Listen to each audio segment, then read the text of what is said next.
Jonny, great to see you. It really is. How are you doing? Yes, not too bad, thanks, Chris. How are you? I'm good. I'm really good. It's nice for us to have a chat, just a chat rather than a coaching conversation, isn't it? So you can chill out. There's going to be no goals set or no Yeah. So, I mean, pretty much none of these questions, Jonny, you're probably not aware what I'm going to ask you. So really shooting from the hip. So maybe 8 or 9 questions, about 5 minutes. First one really is just give us a few minutes, a few seconds on you, Jonny. Just give us some background. So I'm a musician, teacher and composer. I studied at Leeds College of Music. I play the guitar and piano. And predominantly I play in bands and I teach, along with a little bit of composing work. Brilliant. What makes people want to learn an instrument, whether it be a piano or a guitar? What makes them want to learn?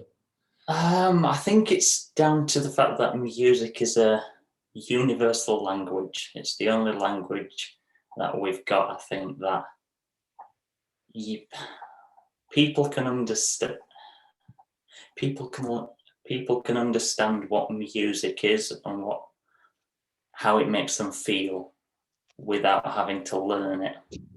You can go watch a band, Chris, or listen to your favourite song and you go, oh, I really get that song. Or even if it's just a piece of music and you go, I really get what that's trying to convey. But you don't necessarily know how to, you don't need to know how to learn to play an instrument to get the full effects of it. Yeah. So I kind of see my job as teaching people how to connect with something they already know. Brilliant. Love it. Yeah. So if I came along as somebody who's never played an instrument in my life and said, Jonny, I want to play guitar, where would you start with somebody like me? That might be a hard task. I'd probably start off with basic stuff, and I'd start off with a song you would definitely know, Happy Birthday. And because the whole idea is I get you playing something you know, and that's fun. Because you know the song, then it's personal to you. You're more likely to practice.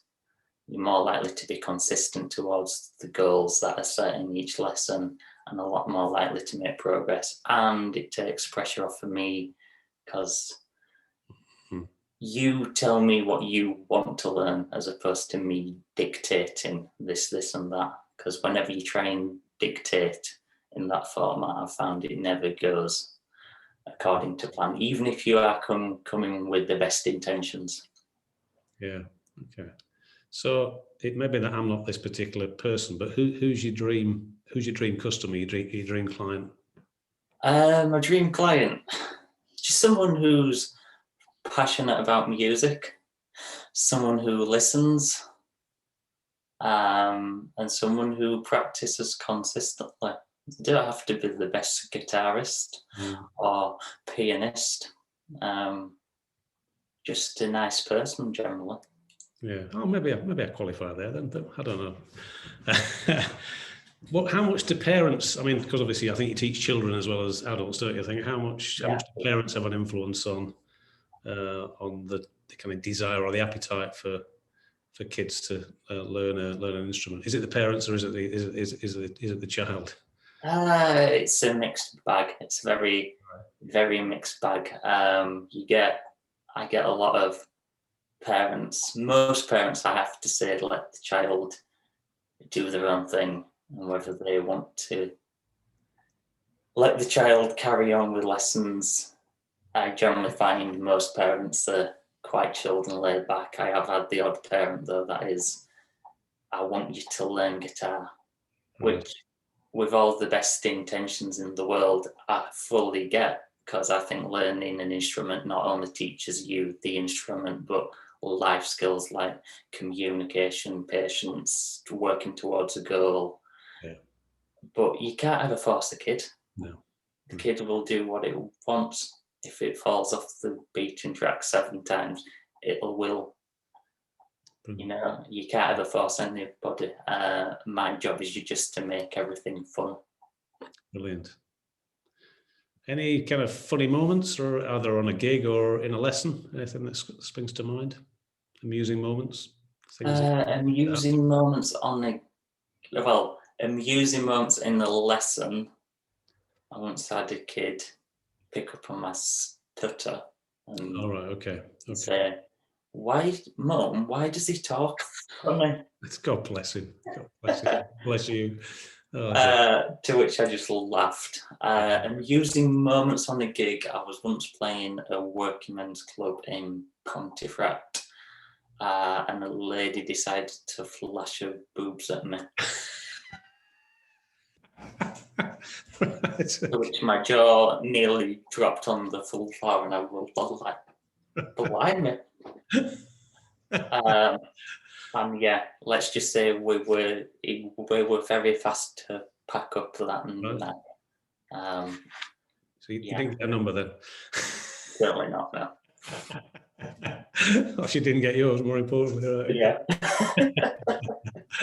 Brilliant. Okay. So have you had any interaction with anybody famous on the music front? Yeah. So one of my greatest guitar heroes is Andy Weatherlow. Played in a band in the 60s called Amen Corner.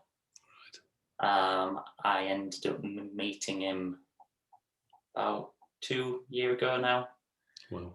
At the Cavern Club in Liverpool, after a chance meeting, talking to his nephew, and then I went down to Cardiff the other year to see him again. That were pretty spectacular, really. Brilliant.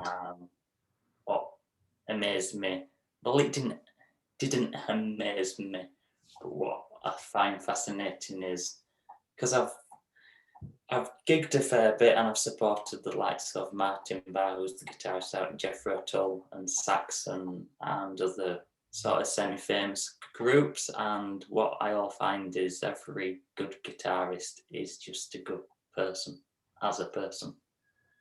Andy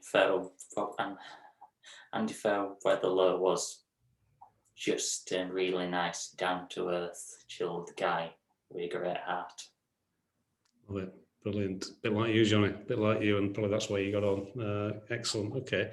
So I was going to ask you about role model. I mean, that might be the same person, but have you got a role model, or is that Andy, or is it anybody aside from Andy? In terms of playing, Eric Clapton or Andy Weatherlow. Right. In terms of life and business, I suppose my dad's a big role model on business. He works incredibly hard. I always look at him, and his tenacity and determination just always impresses me. Life, people like Tony Robbins, Jordan Peterson, Russell Brand. He's got some really interesting ideas on outlook that I find fascinating. I suppose Jim Rohn would be a good all-round person that I'll look up to. Brilliant. When you look hard enough, I think the world's full of great people. Too right. Brilliant. Okay, excellent, Johnny. So, I mean, when you are a billionaire in a couple of years' time, what will you be doing? Reinvesting my time into helping others, really. Probably on the teaching and playing front. There's a guy called Justin Sanderco from justinguitar.com. He started giving free guitar lessons years ago when I started playing, which, God, I've been watching his videos for a good 12 years. And the amount of people he's learned to teach through YouTube is just phenomenal. And that's someone who's like making a really great change. And like I would say 90% of that population that watches videos, I think, will just be bedroom guitarists. Or like to play in front of friends sat around a campfire. But the fact they're actually playing an instrument, you know, he's done his job. Yeah. They will naturally get a lot out of it. Yeah. There is something special about being in the company of somebody that can play an instrument. I don't know what it is, but it just makes you feel good. It just gets, I don't know, there's just a real feel-good factor. I'm always so impressed. So it's a great skill, great skill. Any mottos that stand out? Any things, you know, that guide you from a motto perspective? Probably try again. And then if you don't succeed the second time, change your plan, because you're definitely doing something wrong. And probably compare yourself to who you were yesterday, not who someone else is today. Brilliant, Jonny. Inspiration, it really is. Some great words of wisdom there, not just on the music front, but just on life. Fantastic. So, I mean, if people do want to connect with you and get in touch with you, what's the best way for people to connect? Send me an email to jonathan.diskin@gmail.com. I'm on Facebook, Instagram, LinkedIn, YouTube. You can check me out. So, yeah. Brilliant. Jonny, I really appreciate your time and your thoughts. Excellent. Thanks for that. No problem. It's been a pleasure. Great stuff.